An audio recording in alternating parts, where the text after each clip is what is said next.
Hello, my dear friends and families. Welcome to my channel Trending Talk is official. இன்னைக்கு நம்ம பார்க்க போற dish என்னன்னா சிக்கன் மேக்ரோனி. வாவ்! வாங்க இதே மாதிரி எப்படி எம்மியா செய்யறதுன்னு பார்க்கலாம். நான் 500 கிராம் மேக்ரூனி எடுத்திருக்கேன். இந்த ஷேப்பு இல்லை எந்த ஷேப் உங்களுக்கு கிடைக்குதோ அது நீங்கள் யூஸ் பண்ணிக்கலாம். இதை நாங்கள் வந்து பைப் ஷேப் அப்படின்னு சொல்லுவோம். உங்கள் வீட்டில் இது என்ன ஷேப் சொல்லுவீங்களோ அதை கமெண்ட் பண்ணுங்கள்.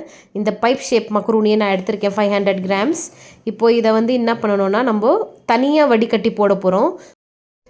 அதுக்காக 500 கிராம்ஸ் சிக்கன் எடுத்திருக்கேன். 3 வெங்காயம் அரைஞ்சி எடுத்திருக்கேன். தக்காளி 2 கட் பண்ணி வச்சுருக்கேன். கொத்தமல்லி கொஞ்சம் ஒரு கையளவு, இஞ்சி பூண்டு 2 டேபிள் ஸ்பூன், பச்சை மிளகா 3 எடுத்திருக்கேன். காரத்துக்கு ஏற்ற மாதிரி நீங்கள் போட்டுக்கலாம். உப்பு, மஞ்சத்தூள், மசாலா வீட்டில் அரைச்ச மசாலா, வீட்டில் அரைச்சது தான் மஞ்சத்தூள் யூஸ் பண்ணுவேன். ஸோ இந்த மக்ரூனியை ஃபஸ்ட்டு நம்ம என்ன பண்ணுவோம், வடிகட்டணும் இல்லையா, வேக வச்சு ஃபுல் பாயில் ஆகக்கூடாது. அதாவது ஒரு முக்கால்வாசி இருக்கும் போது வடிகட்டி எடுத்துடணும். அப்போ தான் நம்ம அதில் போட்டு கிளறும் போது நல்லாயிருக்கும். ஸோ அதுக்காக நான் வந்து ஒரு சட்டியில் தண்ணி வச்சு, அதாவது தண்ணி எவ்வளோ வேணாலும் அந்த மக்ரூனி வேகிற அளவுக்கு நீங்கள் தண்ணி வச்சு அதில் உப்பு ப்ளஸ் ஆயில் 2 டேபிள் ஸ்பூன் ஊற்றிட்டு கலக்கிட்டு வச்சிடணும். அது கொதிக்க வரும்போது நம்ம என்ன பண்ணணும், அந்த இருக்கிற மக்ரூனியை அதில் போட்டுட்டு கலக்கி விட்டுடணும். மிக்சிங் பண்ணி விட்டுட்டோன்னா அது கொஞ்சம் நேரத்தில் ஒரு 5 to 10 மினிட்ஸில் வேக ஆரம்பிச்சிடும். ஒரு முக்கால்வாசி வேகும் போதே வந்து நம்ம எடுத்துடணும். ஸோ இப்போ வந்து நம்ம கடாயை ஆன் பண்ணி வச்சுக்கலாம். ஸோ அதில் எண்ணெய் ஊற்றியாச்சு. இப்போ அது பாருங்கள் தண்ணி சூடாகிடுச்சு. இந்த மக்ரூனியை நான் அதில் போட்டு மிக்ஸ் பண்ணி விட்டுடுவேன். ஒரு 5 to 10 மினிட்ஸ்க்கு அப்புறமா இந்த கடாயில் வந்து நம்ம தாளித்து எல்லாம் செய்யறதுக்குள்ளேயே வந்து இதுவும் ரெடி ஆகிடும். ஸோ ஈக்குவலாக ரெண்டத்தையும் போட்டு ரெடி பண்ணிடலாம். ஸோ அது வேகட்டும். அது வரைக்கும் நம்ம கடாயில் பார்ப்போம். கடாயில் எண்ணெய் சூடாகிடுச்சு. இப்போது வெங்காயம் போட்டுடலாம். வெங்காயம் போட்டு சேம் அதே மாதிரி வதக்கி எடுத்துக்கலாம். நல்லா வெங்காயம் நல்லா வதங்கின பிறகு இஞ்சி பூண்டு 2 டீஸ்பூன் எடுத்து வச்சுருக்கோம். ஏன்னா நம்ம இப்போ சிக்கன் நான்வெஜ் போடுறதுனால 2 டீஸ்பூன். நீங்கள் வெறும் வெஜிடேபிள் போட்டு செய்கிறீங்கன்னா 1 டீஸ்பூனே போதும். 1 இல்லை அரை டீஸ்பூன் கூட போட்டுக்கலாம் இஞ்சி பூண்டு. ஸோ இப்போ இஞ்சி பூண்டு போட்டு நல்லா பிரட்டி எடுத்துக்கலாம். இதுவும் வதங்கிட்டோம் இஞ்சி பூண்டு கூட சேர்ந்து நல்லா. இப்போ பாருங்கள் நல்லா வதங்கிருச்சு. ஸோ இப்போ நம்ம தக்காளி போட்டுடலாம்.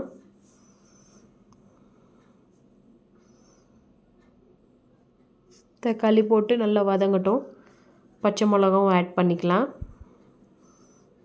தக்காளி ஸ்மாஷ் ஆகிறது ரொம்ப கஷ்டம், அதனால நான் ஃபஸ்ட்டே போட்டுட்டேன். அதுக்கப்புறம் தக்காளி வதங்கிட்டு கூட இந்த சிக்கன் அதையும் போட்டு நல்லா வதக்கிடுவோம். சிக்கன் வந்து நான் வந்து கொஞ்சம் இப்போது போன் சிக்கனை எடுத்திருக்கேன். நீங்கள் போன்லெஸ் கூட எடுத்து குட்டி குட்டி பீஸாக போட்டு கூட செஞ்சுக்கலாம். நெக்ஸ்ட்டு உப்பு, மஞ்சள் தூள் ஆட் பண்ணி அதையும் கலந்து விட்டுக்கலாம் நல்லா. இப்போது நல்லா பாருங்கள் நீங்களே, எண்ணெய் மேலே வந்து தெரிஞ்சு நல்லா வதங்கிருச்சு. ஸோ இப்போது நம்ம மசாலாவும் ஆட் பண்ணிக்கலாம். நான் மசாலா கம்மியாக தான் போடுவேன். ஏன்னா வந்து எங்கள் வீட்டில் பிபி பேஷண்ட் இருக்காங்க. ஸோ சின்ன குழந்தைங்களும் இருக்காங்க, சாப்பிட கஷ்டப்படுவாங்க காரமாக இருந்தால். அதனால் நாங்கள் கொஞ்சம் தான் காரம், எப்போவுமே லைட்டாக தான் நார்மலாக யூஸ் பண்ணுவோம்.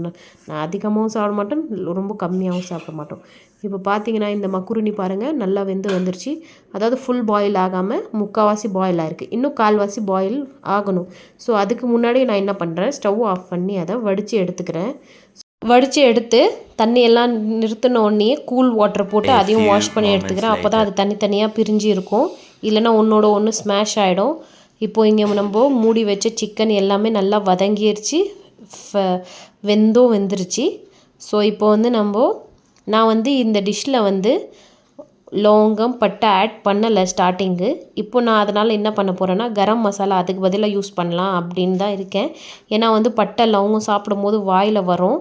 சில டிஷ்ஷில் பிரியாணியில் அந்த மாதிரி இதில் நம்ம அது போட்டு தான் ஆகணும்.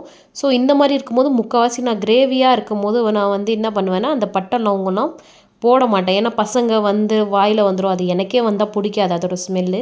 ஸோ அதனால் நான் வந்து பவுட்ரு பண்ணி வச்சுருக்கேன் வீட்டில், அதை தான் வந்து நான் சேர்த்துப்பேன்.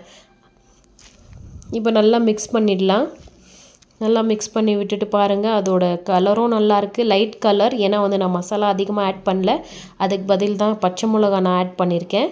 ஸோ வந்து கொத்தமல்லி ஆட் பண்ணிக்கலாம். இப்போது கொத்தமல்லி ஒரு கைப்பிடி அளவுக்கு எடுத்து குட்டி குட்டியாக கட் பண்ணி வச்சுருந்தேன், அதை நம்ம இப்போ சேர்த்துக்கலாம். நல்லா மிக்ஸ் பண்ணி விட்டுடலாம்.